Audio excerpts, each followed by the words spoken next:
GKP 3.0 to benefit 1.2 million micro SMEs. Optimism but concern as mega ship still stuck in the Suez.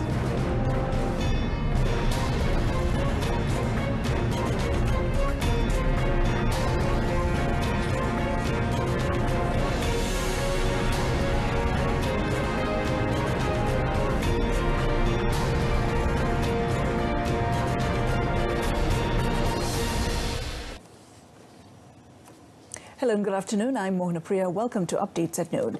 A total of 50 individuals believed to be drug addicts were detained by the police at two separate locations in Dang Wangi, Kuala Lumpur. District Police Chief ACP Muhammad Zainal Abdullah said the police also arrested a woman who tested positive for HIV in the operation that began at about 3 a.m. this morning. Explaining further, ACP Muhammad Zainal said the locations were suspected to be the drug dens for the addicts. Kita ingin membersihkan kawasan ini yang merupakan salah satu tempat di daerah Dang Wangi ini yang banyak penagih-penagih dadah yang sebenarnya mereka juga bekerja di sini. Sebab ini pasar awam, tempat yang paling mudah untuk mereka bekerja untuk mendapatkan hasil, mendapatkan wang bagi mereka memperolehi bekalan dadah. All suspects aged between 20 and 50 years old have been taken to Chow Kit Police Station for COVID-19 screening before being sent to Dang Wangi Police Headquarters.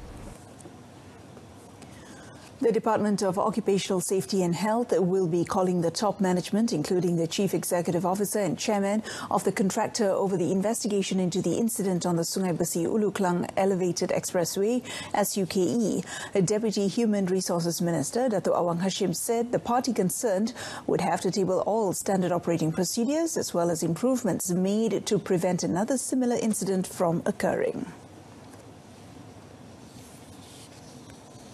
Explaining further, Dato' Awang said the meeting would be held on 5th April to ensure that there was no negligence on the part of the contractor and to improve the SOP in all sectors. He added that among the actions to be taken is the pledge by the parties involved in the SUKE project to raise the level of safety and health for workers.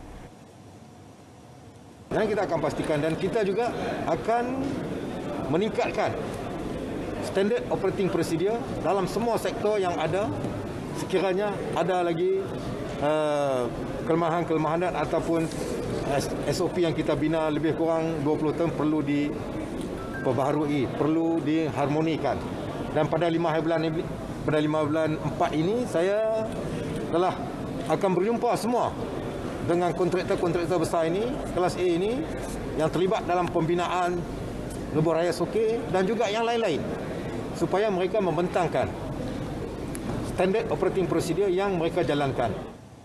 In the incident on 22nd March, 3 foreign workers were killed while 1 person was injured after a crane structure at SUKE construction site fell and crushed a car in Alam Damai, Cheras.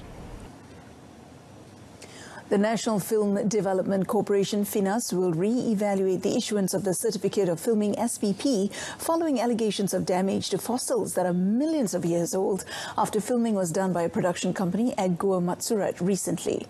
FINAS Chairman Zakaria Abdul Hamid said re-evaluation of the SPP would be made if a production team wanted to shoot at a location that has national treasures to ensure that the issue would not arise again. Telah mengarahkan bahagian penguatkuasaan FINAS untuk menilai semua SPP yang telah kita keluarkan. Dan sekiranya kawasan-kawasan tersebut merupakan kawasan-kawasan yang sensitif dari segi khazanah negara, dari segi prasejarah dan sebagainya, kita seharusnya menilai semula pengeluaran lesen SPP ini untuk memastikan bahawa perkara seperti ini tidak lagi berlaku.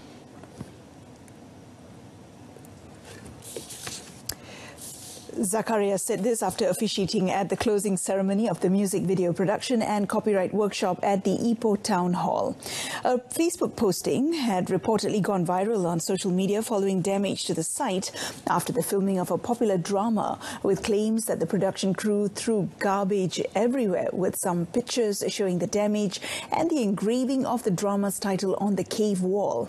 Zakaria said Finas was still investigating the matter. The Prihatin Special Grant GKP 3.0, which involves an additional allocation of 1.2 billion ringgit, is expected to benefit nearly 1.2 million local micro, small and medium enterprises SMEs. Finance Minister Tengku Datuk Sri Zafrul Tengku Abdul Aziz said the one-off payments of 1,000 ringgit to eligible micro SMEs would be made in June after the GKP database has been updated. In a released statement, Tengku Datuk Sri Zafrul said the combined GKP assistance, including GKP 1.0, GKP 2.0 and GKP Plus, will total 4.78 billion ringgit. He said existing GKP 1.0 and 2.0 recipients would automatically receive an additional 1,000 ringgit without having to reapply. As for micro SMEs that had never received the grant before, applications for GKP 3.0 could be made online through the GKP portal for 15 days starting 1st April. The minister also pointed out that micro SMEs that had seen their applications rejected previously and had not received the aid could still submit applications for a review. GKP 3.0 represents the government's continued support for the business sector through the strategic program to empower the people and economy, Pemerkasa.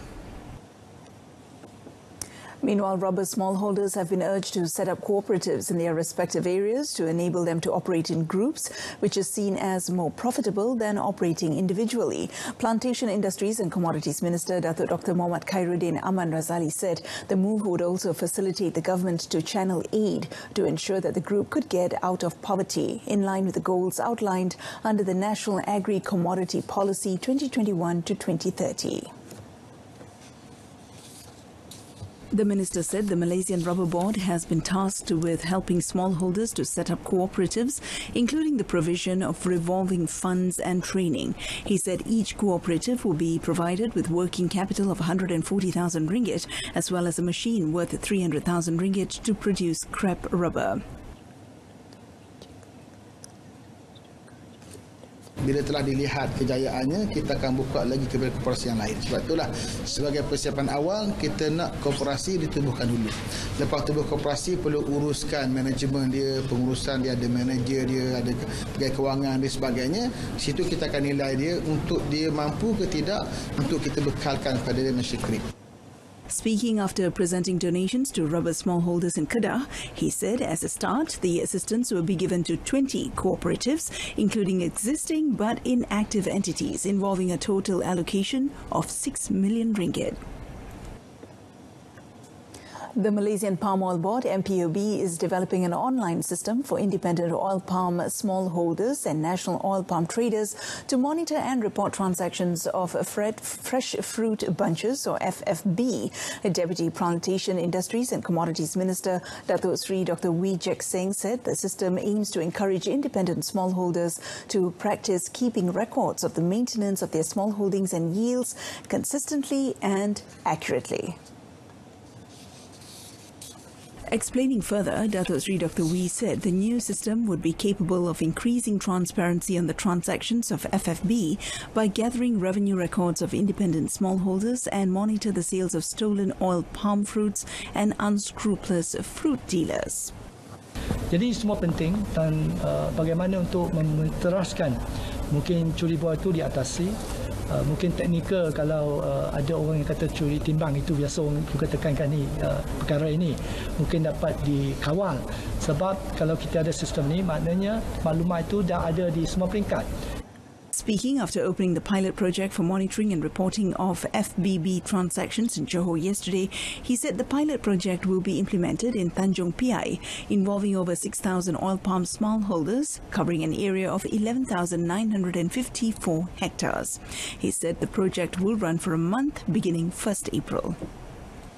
Welcome back. Veteran striker Tengku Ahmad Tajuddin Tengku Abdul Jalil again became the saviour for University Kuala Lumpur, or UniKL's double-treble dream, by scoring the winning goal 4 minutes before the final blow in the first leg of the TNB Cup semi-finals. The 35-year-old calmly converted the penalty stroke in the 56th minute for the hard-fought 1-0 win against the Naga National Berhad at the National Hockey Stadium for a one-goal advantage ahead of the second leg on Wednesday. The UniKL side were awarded the stroke after midfielder Harvinder Singh was brought down inside the box by TNB's defender. National junior goalkeeper Che Sharom Azmi Che Saupi, who was tasked to replace the injured national team stopper Mohammad Hairi Abdul Rahman, did relatively well to keep UniKL, who had already secured a Charity Shield and Malaysia Hockey League titles, at bay, even in 3 penalty corners. TNB's forward, having been awarded 5 penalty corners in the match, failed to capitalise on the chances, but Tengku Ahmad Tajuddin, fondly known as Zidane, settled the job for advantage en route to UniKL's 3rd TNB Cup after winning the Cup in 2018 and 2020. Meanwhile, in another semi-final match, league runners-up Terengganu hockey team, THT, secured a better advantage after beating Maybank at 2-0. Field goals from national players Shello Silverius and the 22nd minute and Mohammad Fitri Sari in the 49th minute gave the 4-time champions an upper hand in the second leg.